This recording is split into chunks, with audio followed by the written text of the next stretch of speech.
Clemente on another Wednesday. I'm your co-host, Montana. And my name is Marco. And today we're going to be talking about recognizing when God is in the room. Now you may be asking yourself, Marco, what does that mean? Well, we're actually going to get right into it in just a little bit. So stay tuned. In just a little bit, we're going to get right into it. Okay, so we kind of already, I guess, teased the fact that this is coming, and maybe we didn't even know it until, right now. Because if you watched or listened to our last episode, we were talking about, the painting back here, and it's kind of the journey of finding this painting. I don't know, it just kind of stuck with both of us, where it was just we spent over an hour, and he was right there at the door. We walked right past him. Or past it, sorry. But, that's how it's, translating into, what we're talking about today. And, we've kind of talked about it a couple of times since then. Not necessarily the painting, but just, kind of, toying with this topic. Mm-hmm. So, I think, for me, it made me remember, when COVID first hit.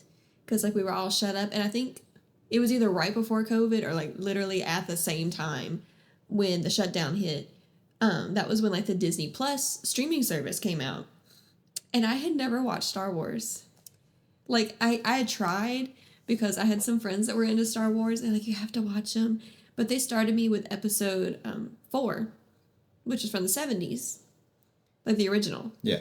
Okay, so they started me with episode 4 and I was like, this looks like hot garbage. Well, I mean now I appreciate it. It's I'm not ragging the trilogy, but it was just there were so many things that it was the story had already existed, so I kept feeling I've missed something, which I mean now that I've watched all of them, I get it and it's a masterpiece. I love it, wouldn't change it, but I was oh my gosh, this is horrible, so I wouldn't watch it.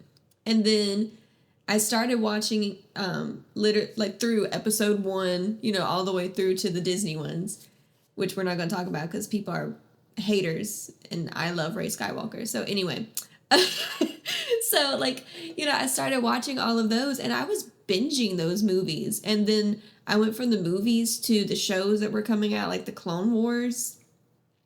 I love that little cartoon so much. But so I started binging all of this stuff and it was more and more because I wasn't going to church at the time, not just because of COVID, but I didn't have a church. And I was I had just recently gotten saved and I had been baptized and my life had kind of been a mess. So another topic for another day. But I started getting sort of sermons out of Star Wars. And I don't mean that in a blasphemous way. You either have the heart for what I just said or you don't. But God was meeting me where I was.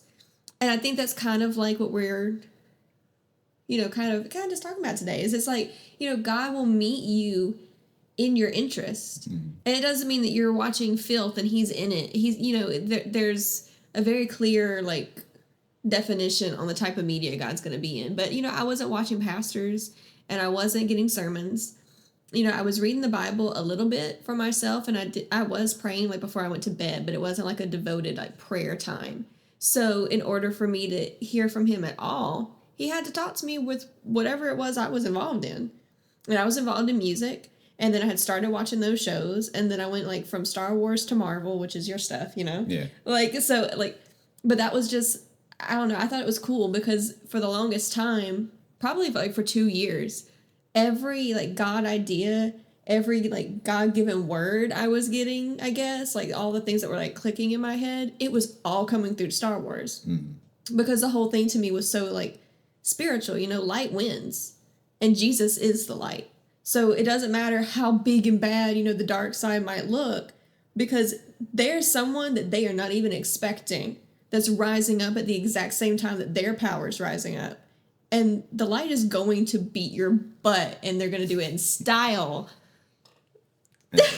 Emperor Palpatine somehow comes back for We're not going to talk about that. We're not going to talk about how Ben Solo's dead, but Emperor Palpatine can come back tomorrow at this point. We're not going to talk about any of that. But we are talking about how, God can use Star Wars.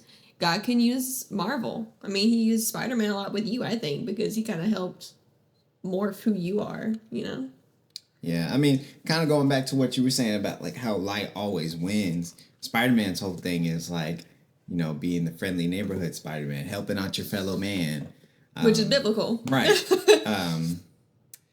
What else? Dang, what's his catchphrase? Not catchphrase, but the thing Uncle Ben tells him. Oh, I'm about to be a fake fan, y'all. Oh my gosh. Something about responsibility. With responsibility. With great power comes great responsibility. There we go. Yes. We know it. Hey. So, It's okay. I just said I like Star Wars. I never said I was like into. I can be fake. You can't. Fake fan. Anyways. Right there. There's right off the top of my head, I can't think of how with great power comes great responsibility could relate to the Bible. Mm-hmm. But like I said, helping out your fellow man and just being a good person because, So I would say it's not worded that way, but you have a lot of power through the Holy Ghost. Mm.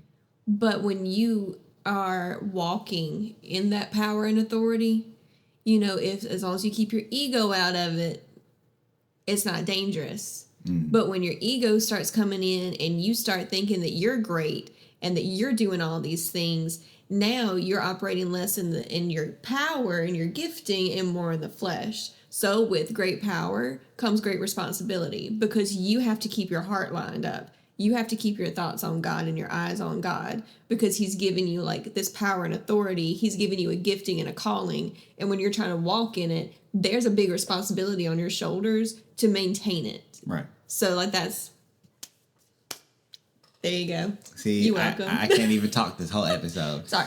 No, because you made a good point. It's how do I build on top of that? No, I want you to talk because this is good. But, like you said, you get power through the Holy Spirit. But the responsibility comes is when you're walking in that power. Mm-hmm. And, of course, when you're walking, you're making an impression on people. So the responsibility comes in of how am I reflecting Christ? How am I reflecting that I'm walking in the Spirit? How am I reflecting that this is not my glory, but it's God's glory? Because it's like you said, when your ego starts to get in the way, then people start to look he's a Christian. Yeah. Christians act like that. That's not how we're trying to be. Yeah, it gets real messy if you're not careful. But. Yeah. I think it's cool, though, I don't know, because, I'm just such... I don't like saying I'm a nerd, even though I've said it on this channel before, but it's it's not nerdy. I just have interest, and I'm, really into my interest. Yeah. And, every episode, God is such a good and loving father. And what does your father do if, a good one? What does he do? He's interested in what you're interested in. He'll still tell you, hey, you might want to rethink what this one is because this one is not good for you. I was super interested in horror movies. God didn't talk to me in horror movies because it's a horror movie. And, it wasn't just something that went boo. They were horror movies like The Exorcist and The Conjuring and stuff. I loved The Conjuring. I love the whole universe. But, I don't feel at peace watching it anymore because I feel like God's telling me not to. Because, you're dealing with literal demons and, demonic spells and rituals and chants, all this stuff. And it's common sense would say, why am I watching this? So, you have to be careful still with the media you take in. But for you to think that, all you can listen to is Christian stuff and all you can get into is sermons and stuff, you're just doing that to yourself because he never said that. And I have one Bible verse I wrote down. It was James 1:17. Every gift is from above.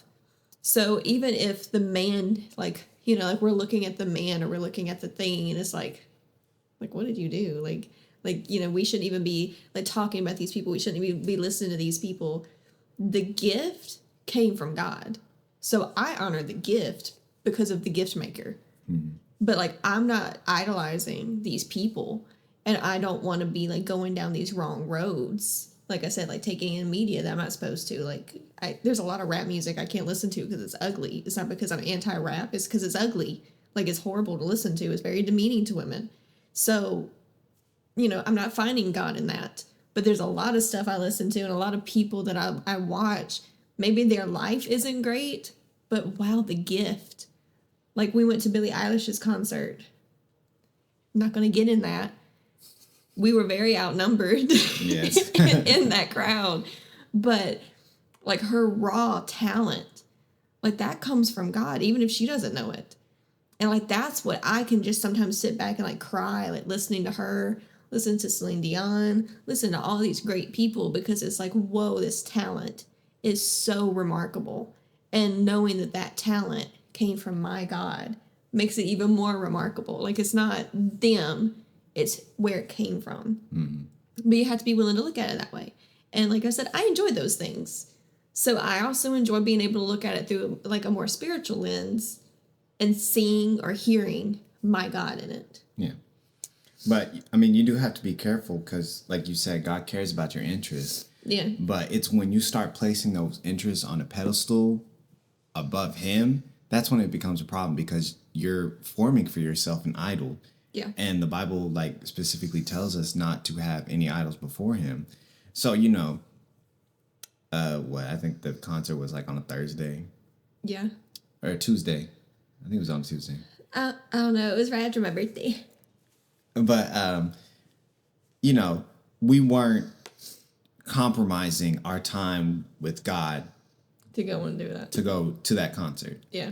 But let's say, you know, it's a Sunday and we have church in the morning. Or, you know, this is our dedicated, like, study time or whatever. Mm-hmm. And it's like, well, you know, instead I'm going to scroll TikTok. Or I'm going to play video games or watch a horror movie. No, because, like, honestly, real time, I feel so convicted about, like, I'll end every single night. Like, we get in bed, we're watching TV. But I'm even not in the moment with you because I'm on my phone scrolling TikTok. And then in the morning when I wake up, before I get out of the bed, like, my cats are meowing because they want food and I'm scrolling TikTok. And even if I'm scrolling for, like, 5 minutes, not that big of a deal. But that's 5 minutes that I could have been like, hey, God, thank you for waking me up today. Mm.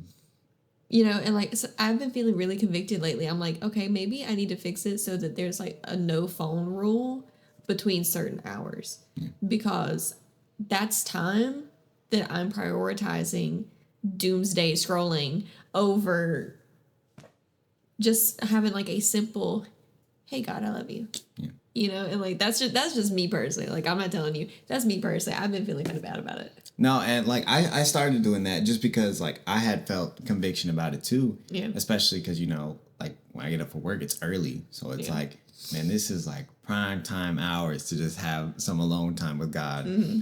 But like, you know, I would get on my phone and then like as I'm heading to work, I'm like, you know, I could have done something differently there. Yeah. I could, you know, just woke up and just be like, thank you, God, for another day. Yeah. So what I do usually is, you know, my alarm goes off. And I open my Bible app immediately. Because I'll be honest, I'm not awake enough to actually, like, look at words and read. So, like, I'll have, like, one AirPod in and, like, I'll just play my little Bible app. And I'll sit there for a few extra minutes while I'm snoozing and just listen to the verses that are going through my head. And then, you know, when I get up, like, I don't even speak. I don't utter a word until I get up and my first words are like, thank you, God, for another day. Because it's like, I want to dedicate my first words to God, you know? Of course. It's funny that we're both kind of feeling convicted over it. Convicted on live television. Anyway. But, and you talking about music, I mean, it's great to see, like, God giving people these talents. Yeah. And, you know, it may not be, like, a worship song. Mm-hmm. But, I mean, I remember I saw a thing where it was, like, the word secular kind of loses its meaning, or it's kind of lost its meaning. And I might be wrong.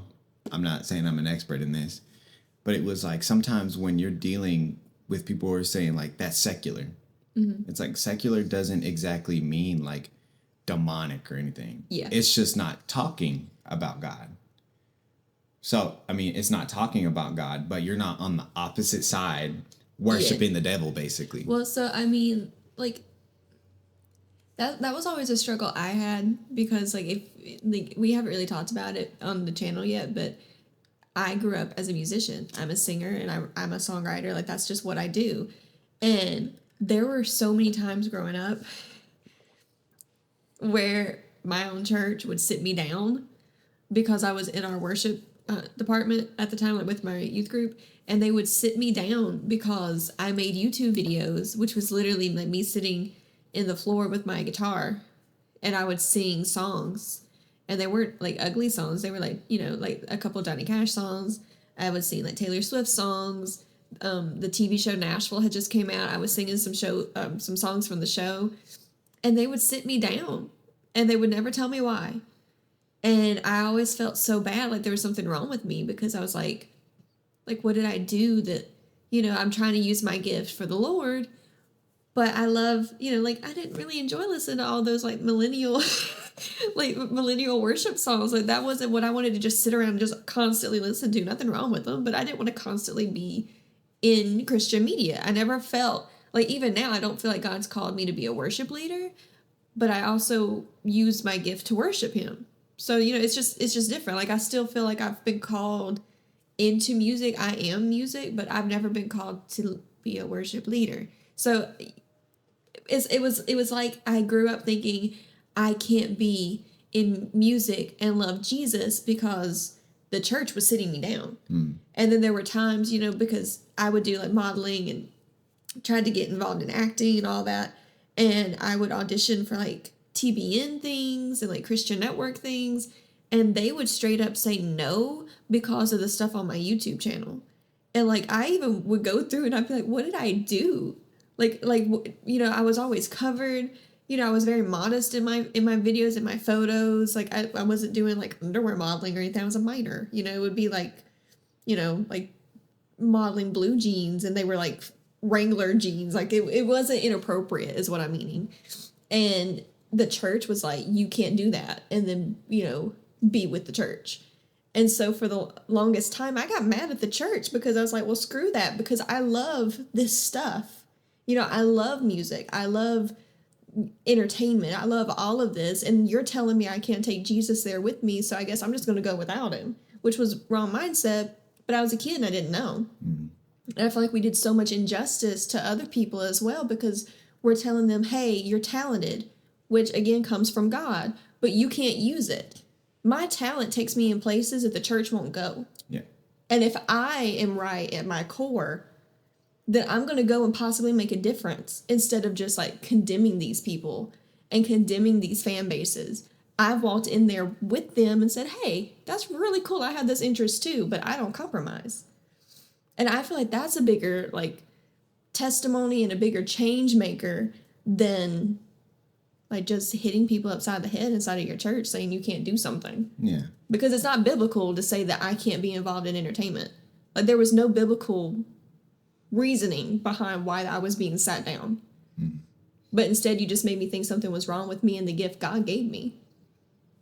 Right. And like going back to what you said, like your talent takes you into places where the church doesn't go. Yeah. Most of the time. There might be a few exceptions, I don't know. But majority. Yeah. But you know, in places like that, you are possibly the only like reflection of Jesus that those people are ever going to see. So it's important to go into places like that. It's important to be in the world, but not of the world. And, you know, the Bible tells us to renew our minds. So that just means, you know, not compromising on your relationship with God because of where the places you might be, what they're modeling after. Right. But I think it's important to actually go and reach out into those dark places because we are supposed to be conquerors. Yeah. We are supposed to be soldiers for Christ. Yeah. That's just who we're called to be because our job is to go out and make disciples. And you can't do that when you're sitting in the same place for so long. Now, is it important to sit and get teaching? Yes. But you're supposed to spread that teaching to other places.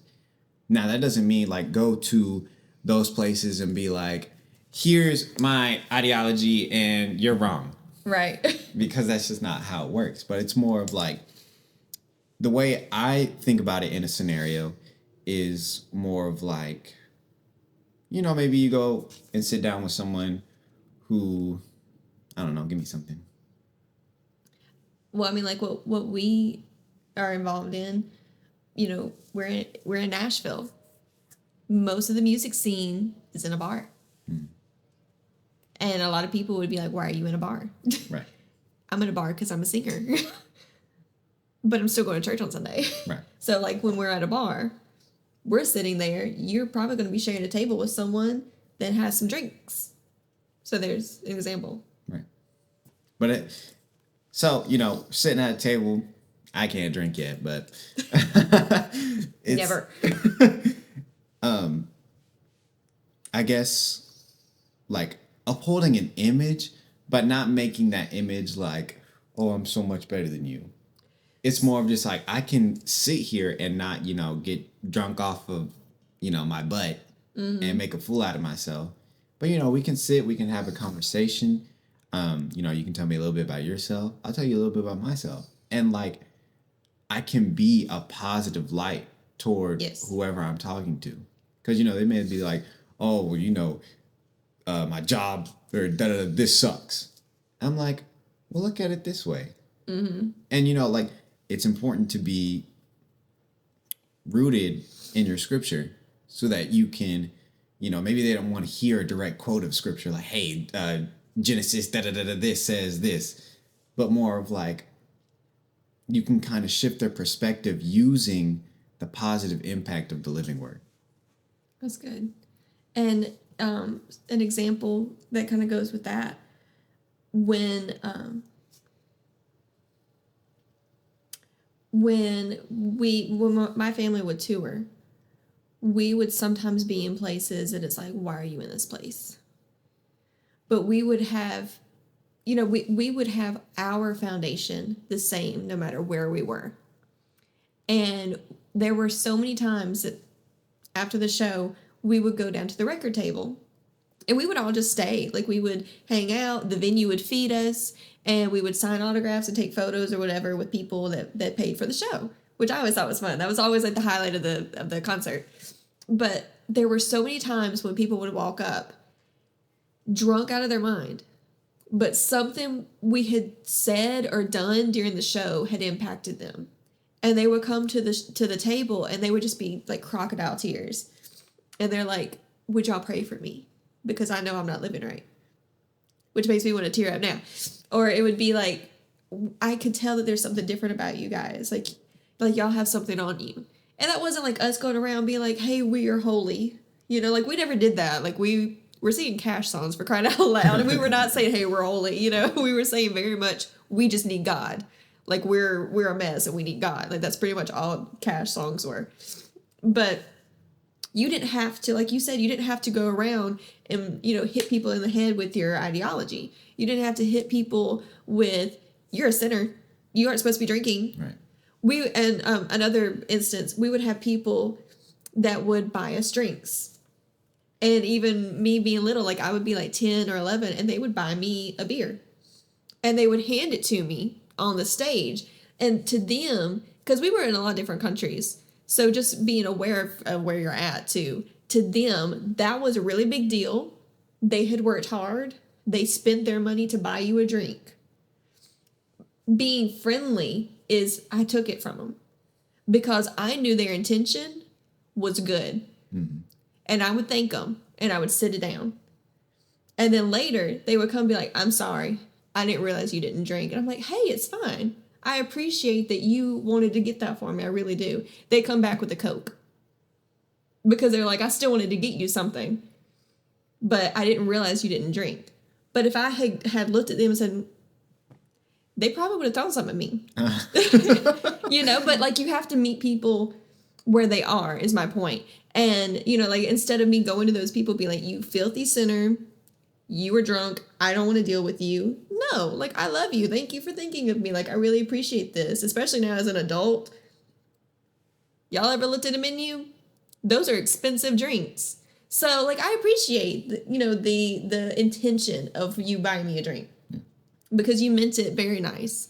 But I made more of an impact on them by being friendly and not, like, condemning them and just being like, hey, I appreciate it. I didn't change. They didn't change. But something about my reaction sparked something else in them. And then they were coming to the record table wanting a prayer. Never told them Jesus. Never said Jesus from the stage. But they thought just from those little interactions, something's different.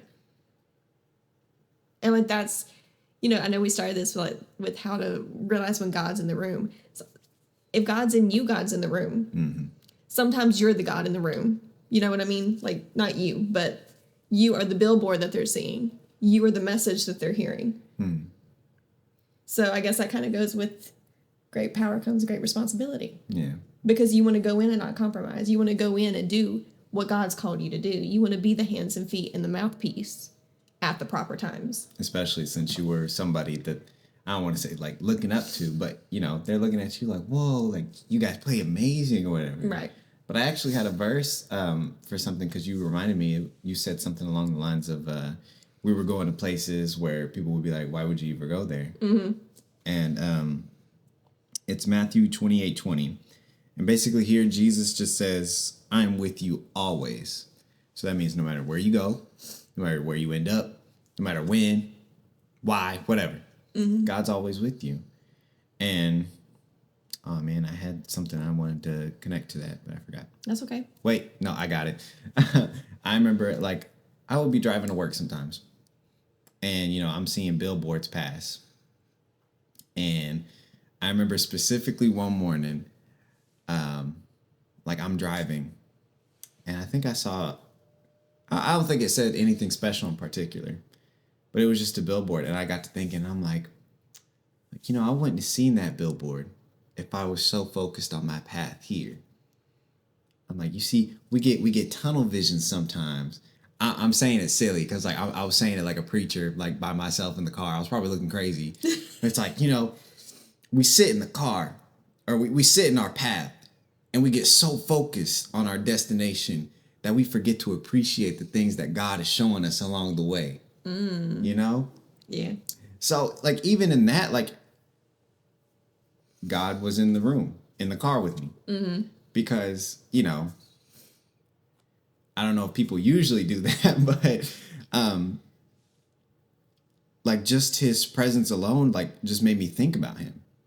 Because it's like, no, like I'm going to talk about God right here, even if it's just by myself. Let me remind myself that he's with me. Mm-hmm. And of course, like I would be praying, and I feel like prayer is an automatic, like Jesus is right there with you. Like I'm listening to you. But that's just what it reminded me of because, he's always with us. He is. And I think it's really special when you reach that point of like you've taken like Jesus out of the box, and because I hope God's in your church. I really do. He's in ours. And I'm so thankful. But God is here. Unfortunately, he finds me a lot of times in the bathroom. Like that. I'm just being honest. He finds me in the most like uncomfortable, like unpredictable times. He'll find me in my dreams, in my sleep. He'll find me at the grocery store. I can hear him in the quiet. I can hear him in a crowded room or through the wind. We would, go into the beach sometimes. I just like listen to the waves and watching them because if you stand there long enough, I might sound psychotic, but it's almost like you can hear a melody. And it's like, that's a melody that God made. Like there's no composer that can play with that other than God. And so I guess like, that's just kind of like what this whole topic made me reflect on. It's just like the stuff we've been talking about. Like you can hear God anywhere. You can see him anywhere. You can get reached anywhere. And I believe that everybody gets at least one come to Jesus moment where you can make a decision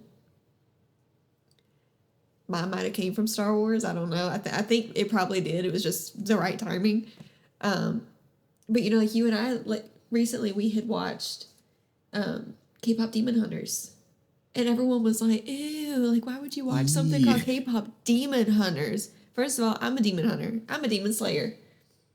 Because I'm going after them with my sword right here. So you got to find God wherever you at.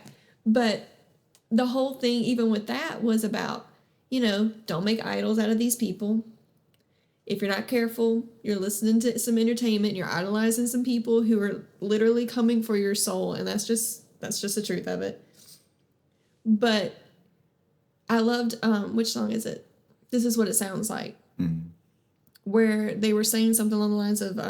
we listen to the demons. We let them get between us. Yes, but there was one line where it was like I shouldn't have covered up all the shattered pieces. I should have let the light in instead or something like that. And I just thought, whoa, that's it. Like that's going to like reach people because that's what you're supposed to do with Jesus. But see, I got a message from like worldly entertainment, but I just thought, you know, like that was what I had to do, was take my mess, my broken pieces, and just be like, like, I need help. I don't know what to do with this. And it's, you know, once I revealed it and brought it to him, that was when they got fixed. But as long as I kept like sweeping them under the rug, I was just carrying them with me all the time and getting hurt because they were sharp pieces. Yeah. But once I brought them to the light, you know, like that was when everything got fixed and got healed and, you know, restoration started coming. Yeah. But that's what that song made me think of. And again, like that's from an avenue that a lot of people in church were like, why were you watching this? And then they didn't start watching it until other people had kind of taken a risk on it and were talking about, oh, there's such a wonderful like Christian message in this show. But like they had to hear that first before they were even willing to go out there and look at it. And sometimes I'm like, we're missing a God movement because it's not in the formula that we're wanting it to be in. It's not in the package that we think he's supposed to be in. But I think that's what God's doing the most right now. Yeah. He's like, get me out of your box because I'm not here to be put in a box. And I think a part of him is just like, he's like, since, you know, with some churches where it's like, we won't even take the risk of that. So of course, like, what does that leave you stuck in? It leaves you stuck in the ways of like you said, they were looking at you like, well, why are you reading this? You're a sinner for watching this. Yeah. You shouldn't be watching stuff like that because it has demons in it. Well, he's like, well, I'm trying to reach you. Like, I can't reach people that way. Mm-hmm. So he's like, I'll reach it with like stuff like this movie instead. And like leading up to the point that you were talking about, like the characters in the movies like go through this whole like drama scene or whatever. And there's a part where they're all like beaten down in spirit. And it like the enemy like shows up as like a evil version of themselves and is whispering in their ear. Like one is like, it's like, you're not enough for these people. One is like, oh, you can do all these things, but you'll never be good enough. Mm-hmm. And I'm like, that's like the first time watching it, because I'll admit, when you were like, we should watch this movie, I was like, I guess. Like, it was the first time watching it, it instantly clicked. I'm like, this is how the enemy gets you when your spirit is already down. And then he turns these insecurities that you've had into fuel for his plan, his scheme, I should say. But at the end, like literally like the next 10 minutes later, they're talking about why did I cover these insecurities instead of bringing them into the light instead. So like you said, like you've been saying this entire time, that's a good good message to reach people, but it's not exactly, you know, like, oh, so holy, so proper. Right. Well, think about how many people, this is the point. Think about how many people heard something good because God met them where they were. Mm-hmm.